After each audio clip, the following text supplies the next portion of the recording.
अस्सलाम वालेकुम। मैं मोहम्मद अख्तर तुम पे यूट्यूब चैनल ट्रैक्टर चक दा खास बिस्मिल्लाह अंजाम खुदा जान जितना पीर उते खैर वजदे रहो थोड़ा भिरा थोड़ा से ट्रैक्टर घिन के आ गए 640 टोटल जेनवन ट्रैक्टर मैकेनिकल चंगा टायर तकरीबन अद्धे बढ़ दें ट्रैक्टर टोटल जेनवन रंग अपना जेनवन की दिखाला मैकेनिकल चंगा है तो हिस्से गिर चंगा 2001 मॉडल 640 75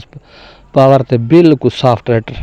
तो जल्दी जल्दी चैनल को सब्सक्राइब करो यार, सब्सक्राइब बहुत काम करें, लाइक बहुत काम करें दो तो वीडियो भी अगे पीछे कर छुड़ी नहीं वीडियो तो थोड़ी मर्जी यार। बाकी वीडियो थोड़े आस मेहनत करके बड़े ने साकू कोशिश वीडियो की कोशिश नहीं मिलती पे लेकिन थोड़े आस्ते मेहनत करीने तो जो भाई घिन वेंदे उनकी मेहरबानी है ट्रैक्टर आके घिन वेंदे सारे यूट्यूब तो काफ़ी दोस्त आने तो थोड़े भाई ने मैं सेंड कर देना तो ट्रैक्टर चेक करो तसली ना लिखो जिस बन पास है रब्ता करके आ सकते भी। ये कंडीशन थोड़े सामने लुक थोड़े सामने साफ सुथरा ट्रैक्टर 2001 मॉडल 640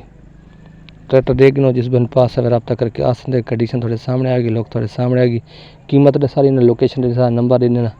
रब्ता कर आपसो इंशाल्लाह चीज़ साफ सुथरी थोड़ा मिल वैसी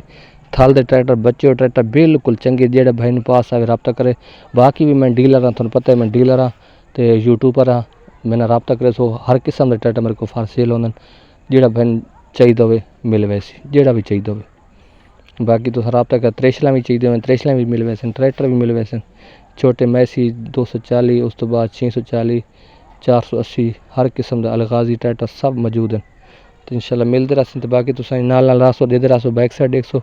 ट्रैक्टर की मुकम्मल लुक तो कंडीशन थोड़े सामने आती वैसी तुस दे वैसो अगो कीमत थोक दसारी ना हर चीज़ दसारी ना थोक चंगा लगे तो आके घिन सकते कंडीशन बिल्कुल साफ है ट्रैक्टर की मुकम्मल लुक दे गिनो बेहतरीन ट्रैक्टर साफ सुथरा ट्रैक्टर। ये ट्रैक्टर सेल्फ स्टार्ट है नंबर लगो है पंजाब का मैकेनिकल चंगा है इंजन गियर हिस्सा ओके थे कंडीशन बिल्कुल साफ है ट्रैक्टर चंगा है तसली ना देखो थोड़ा फिर थोड़े वास्ते घिन के मज़ेदार ट्रैक्टर है साफ सुथरा। ये देखो ट्रैक्टर की कोई कमी नहीं कहीं कंडीशन बिल्कुल सोलहाने ओके थे। बाकी थोड़े सामने आंदा पे ट्रैक्टर बिल्कुल साफ तो सुथरा है तो ट्रैक्टर की कीमत थोक दसारी ना जिस पे पासा भी रब्ता करके आ सकते मालिक डिमांड तो इस ट्रैक्टर की करेंगे पैन तकरीबन 15.5 लाख रुपया तकरीबन 15.25 का मिले पूरे 15 का मिले ट्रैक्टर मिले वैसी 2001 मॉडल